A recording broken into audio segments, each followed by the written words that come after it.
Hindi dictation start. भारतीय गणराज्य की वर्षगांठ हम हर वर्ष 26 जनवरी को मनाते हैं।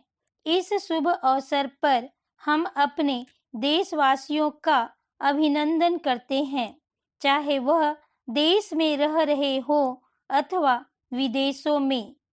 हमारे अनेक भाई बहन जो इस समय हमारे देश में नहीं बल्कि विदेशों में रह रहे हैं, उनको हम विश्वास दिलाते हैं कि उनके लिए हमारे हृदय में महत्वपूर्ण स्थान है और उनका कल्याण तथा संपन्नता में भारत सरकार तथा भारत के लोगों की गहरी रुचि है। पैरा, हमें स्वाधीनता प्राप्त किए हुए अनेक वर्ष हो गए हैं, लेकिन अभी भी हमारे अनेक भाई ऐसे होंगे जिन्होंने स्वाधीनता के बाद के भारत को नहीं देखा होगा, किंतु आज के युग के संचार साधनों को देखते हुए उन्हें इस बात की जानकारी अवश्य होगी कि हमने इतने वर्षों में कितनी प्रगति की है और अंतर्राष्ट्रीय क्षेत्र में भारत का कितना महत्वपूर्ण स्थान है। हमने अपने देश में विकास के लिए पंचवर्षीय योजनाओं का सहारा लिया। हमारी 5 पंचवर्षीय योजनाएं संपन्न हो चुकी है और अगली पंचवर्षीय योजना चल रही है।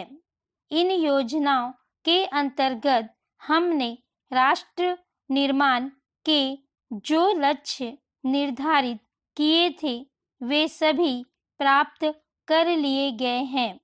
हमने अपने देश का औद्योगिकरण बड़ी तेजी के साथ किया है। इसका श्रेय भारत के प्रधानमंत्री श्री जवाहरलाल नेहरू को है। हमने छोटे और घरेलू उद्योगों की भारत के कोने कोने में बड़े पैमाने पर स्थापना की है। हमारी 80% जनसंख्या गांवों में रहती है और खेतीबाड़ी के धंधे में लगी है। कृषि इस देश की अर्थव्यवस्था की रीढ़ है। लघु उद्योगों और ग्राम उद्योगों के द्वारा विशेष रूप से ग्रामीण क्षेत्रों में असंख्य लोगों को रोजगार मिलता है।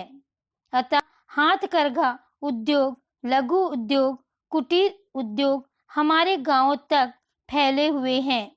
इनके अतिरिक्त सामुदायिक विकास योजनाओं और राष्ट्रीय विस्तार सेवा के फलस्वरूप हमारे देहातों का रूप ही बदल गया है।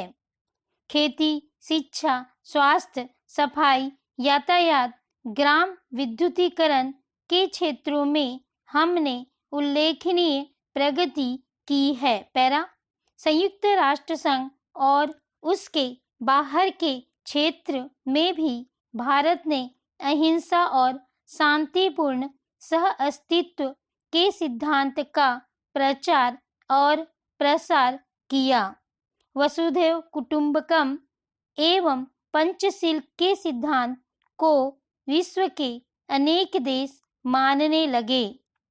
हमारे जो भी भाई बहन दुनिया के अनेक देशों में हैं, उनसे हम आशा करते हैं कि वे अपने व्यक्तिगत आचरण, अपने आचार व्यवहार द्वारा भारत की सांस्कृतिक मर्यादा और गौरव का संरक्षण करेंगे, क्योंकि व्यक्तिगत संपर्क एक दूसरे को जानने और समझने का उत्तम माध्यम होता है। पैरा, हम एक बार फिर अपने देशवासियों को अपनी सद्भावनाएं एवं शुभकामनाएं भेजते हैं तथा उम्मीद करते हैं कि हमारे प्रवासी देशवासी अपने देश की सुख समृद्धि के लिए दृढ़ संकल्प होकर रचनात्मक कार्य करेंगे।